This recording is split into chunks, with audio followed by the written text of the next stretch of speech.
What's up, y'all? This is Critic, and today I will be discussing my review for Mission Impossible: The Final Reckoning. So, as y'all know, this is Tom Cruise' last crusade as Ethan Hunt. He has about my fault. He has about like 7, 8 Mission Impossible movies, which is crazy. Like, this movie is so long, it started before I was born, dog. That's crazy, right? 7 movies. Tom Cruise was about like 30 something, and he's 62 ending this shit, man. Like, this is nuts, man. And the last movie he had was The Day of Reckoning, I believe. And to be honest, my thoughts on that movie was that it was kind of forgettable thinking back on it. Like, the stunts, unbelievable. Tom Cruise has amazing stunts in all of his movies. I remember when he had to climb the tallest building in the world. I think it was Fallout, or I think before that. No, it has to be before that. And then I remember him, the last movie, he had to drive a motorcycle over a truck or something like that. And that looked fire, man. So Tom Cruise is one of the great ones. He's a GOAT. He will do anything for our entertainment, and I truly appreciate that. He is a top 5 person in Hollywood. He is willing to risk his life for our entertainment, and I will always appreciate that. Now, going to this Final Reckoning movie, I thought this was going to be an amazing, fantastic ending to a legendary franchise, right? You got all this hype, you got the trailers making the movie feel so epic, so nostalgic, such a finality to this franchise where it's like, this is going to be the perfect way to end this series. Tom Cruise going to go out with a bang ass Ethan Hunt, and we all going to be happy at the end. And then I saw the reviews, and usually I don't look at the reviews, but they just pop up on my timeline, and I was surprised seeing it at 81%. Now, to you, it's probably not that bad because they still get a fresh tomato meter. But every Tom Cruise movie I've seen, it always has like a 93, 94%. And so when I see it says 81, I'm like, something crazy going on. And then that's not even the worst part about it. Before the reviews, I've seen tweets on first impressions from critics that saw it at these film festivals they were in earlier. And they were saying the movie felt sloppy, it was incoherent, it didn't live up to the hype, and it was a disappointment. Bro, when I saw that, I was just like, damn, that's how they're going to end Ethan Hunt's story? That's how they're going to end it? No way, this is going to be bad. Ain't no possible way, man. How you go after all them Mission Impossible movies, you going to end it on a turd? I just don't believe it. So I had to watch it myself. No matter what the opinions of people thoughts are on Mission Impossible Final Reckoning, I had to go to the theater, watch it myself, and for the most part, at least if this was going to be a turd, the action was going to be tight. Now, having said all that, and watched the movie, the first half was really, really bad. It was bad, y'all. It was basically member berries. Remember that South Park episode when Randy had them grapes and they were called member berries, and he would just remember all the things he did as a kid and everything? That was the whole first half of Mission Impossible. They go through like old footage. They go through like all the talking points of what happened, like you didn't see the Day of Reckoning for whatever reason.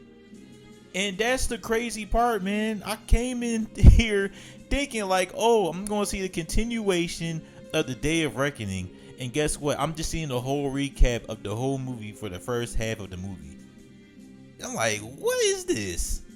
And then they speed run the continuation for the Day of Reckoning with, I forgot what the antagonist's name was, but he shot his girlfriend in the past movie. So you expect him to be like, oh, I'm gonna get my op. I'm gonna do what I gotta do to get this dude from killing my girlfriend. Ain't none of that. Ain't no continuation of emotion. None of that. It was just typical bull crap, man.